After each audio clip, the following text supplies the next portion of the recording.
இலங்கை அரசாங்கம் அண்மையில் முச்சக்கர வண்டி ஓட்டுநர்களுக்கான குறைந்தபட்ச வயதை 40ஆக உயர்த்தப் போவதாக ஒரு தீர்மானத்தை ஆலோசித்து வருகிறது. இந்த ஒரு விடயம் சமூக வலைத்தளங்கள் மற்றும் பொதுமக்களுக்கிடையே பெரும் அதிர்வலைகளை ஏற்படுத்தியுள்ளது.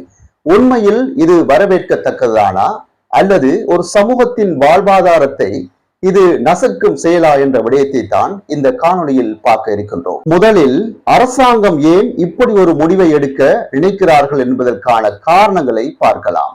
2 பிரதான காரணங்களை முன்வைக்கிறார்கள். முதலாவதாக, சாதாரண தரம் அல்லது உயர்தரம் படித்து முடிந்தவுடன் மாணவர்கள் உயர்கல்வியை கற்காமல் அல்லது வேறு தொழில்நுட்பங்களை கற்காமல் உடனடியாக ஒரு ஆட்டோவை வாங்கி ஓட்ட ஆரம்பித்து விடுகிறார்கள்.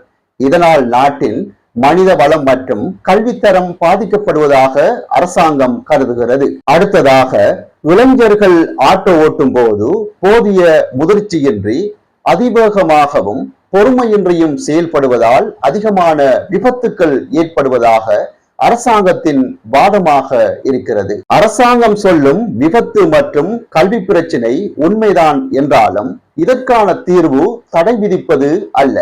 மாறாக இந்த வயது எல்லையை 25 அல்லது 21ஆக நிர்ணயித்திருக்கலாம்.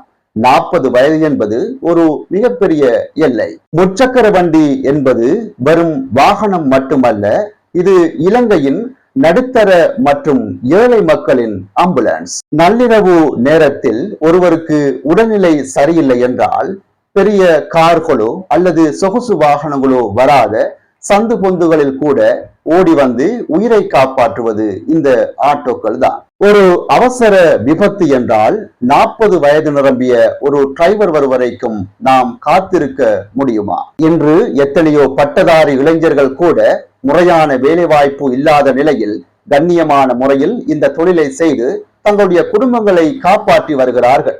அவர்களுடைய வயிற்றில் அடிப்பது எந்த விதத்தில் நியாயம்? இளைஞர்கள் கல்வி கற்க வேண்டும் என்பதில் மாற்று கருத்து இல்லை. ஆனால் ஆட்டோ ஓட்டுவதற்கு வயது கட்டுப்பாட்டை கடுமையாக்குவதற்கு பதிலாக விசேட சாரதி அனுமதி பத்திர பயிற்சி மற்றும் ஒழுக்க நெறிமுறைகளை கட்டாயமாக்கலாம். கட்டுப்பாடற்ற வேகத்தை குறைக்க தொழில்நுட்ப ரீதியான மாற்றங்களை கொண்டு வரலாம். அதை விடுத்து 40 வயது என்று சட்டம் போடுவது ஏற்கனவே பொருளாதார நெருக்கடியில் இருக்கும் இளைஞர்களை இன்னும் தவறான பாதைக்கு கொண்டு செல்லும் என்பதையும் கவனத்தில் கொள்ள வேண்டும். சட்டம் என்பது மக்களை காக்க வேண்டுமே தவிர அவர்களை கஷ்டப்படுத்த கூடாது. 40 வயது என்ற சட்டம் இன்னும் அமல்படுத்தப்படவில்லை, இன்னும் ஆலோசனையில் தான் இருக்கிறது. ஆகவே மக்களின் யதார்த்த நிலையை உணர்ந்து அரசாங்கம் ஒரு நடுநிலையான முடிவை எடுக்க வேண்டும் என்பதே அனைவருடைய எதிர்பார்ப்பு.